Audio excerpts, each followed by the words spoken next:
Warning, the following video you're about to see is my opinion. If you don't like it, that's totally fine. You don't have to like it. When I've been waiting for a light to show itself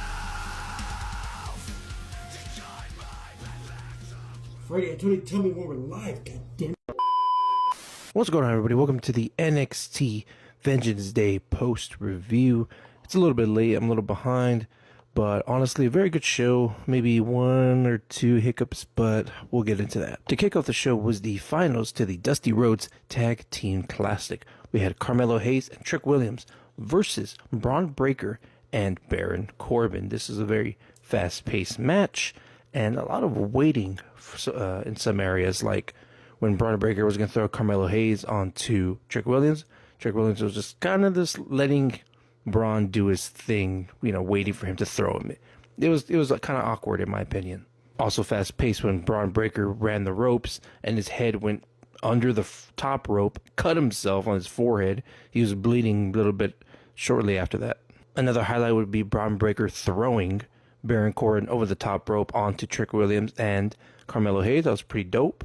But ended off, Carmelo pushes Trick Williams out of the way and gets speared by Braun Breaker for the win. This was very good for the win. That was a very good start match. I mean, 3 stars in my opinion. Next up was Dijak versus Joe Gacy. Now, I don't know if it's just me, but Joe Gacy has that face where I just want to sock him in the face for no reason. I don't know what it is. But some of the highlights of the match, I mean, Joe Gacy would do a cannonball onto Dijak on the outside while Dijak was sitting on the chair. Joe Gacy would run up the steps, cannonball. It was really good. Gacy would also set up a table on the outside and not tacks, not fire, but he would put toy soldiers and toy cars on top of the table, it's different. Later on in the match, Dijak would put a trash can over Joe Gacy's head, start, giving him elbows on the ground, but then Joe Gacy would use said trash can against Dijak by running into him, which was very clever. Later on, Dijak would be on the outside of the ring on the ropes. It looks like he was going to do some sort of springboard move, but Joe Gacy shoves him and pushes him to the table, brings him inside, but then he gets right back up. I mean, it's really no selling what he just went through. That was kind of lame. Gacy then would grab duct tape and cover the eyes of Dijak and over his head, which is pretty crazy. But for even being blindfolded, Dijak would hit his move, the Feast Your Eyes, but he couldn't pin Gacy because he rolled out of the way and he's blind, so he couldn't see where he was at.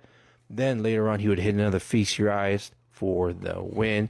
It was a very fun match. I say another 2.5 stars. There could have been some little fixer-uppers in this match. I don't like saying that there's restroom breaks during wrestling shows, but when you gotta go, I say you should have gone during this match.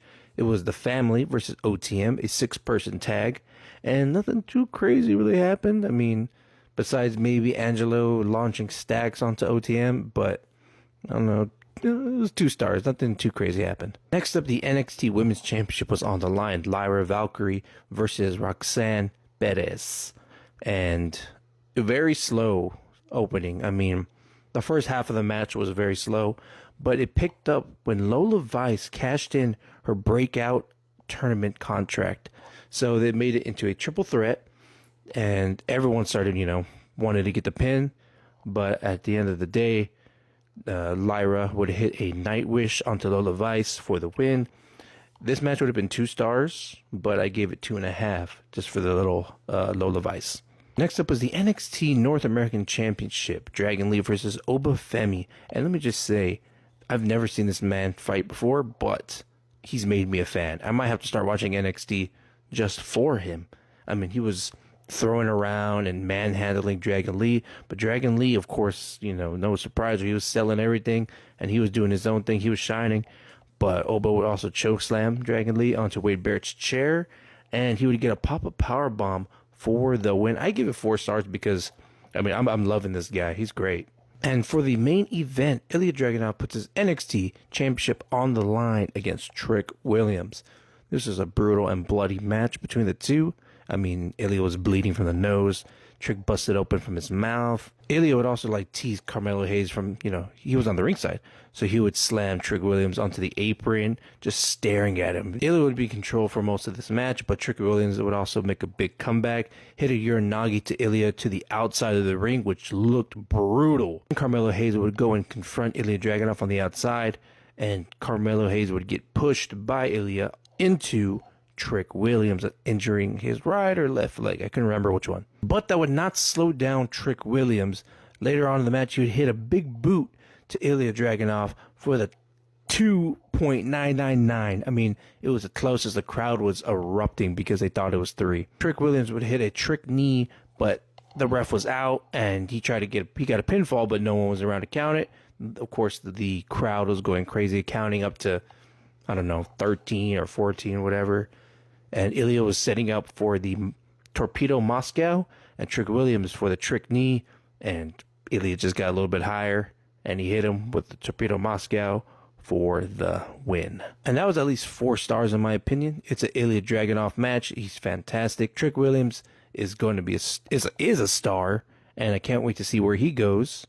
But actually, we do know what might happen next, because after the match, in Triple H fashion, the logo pops up, indicating the show is over, but then Carmelo Hayes attacks the injured leg of Trick Williams, grabs a chair, starts attacking the injured leg again, sets the chair up, sits down, just saying he is him.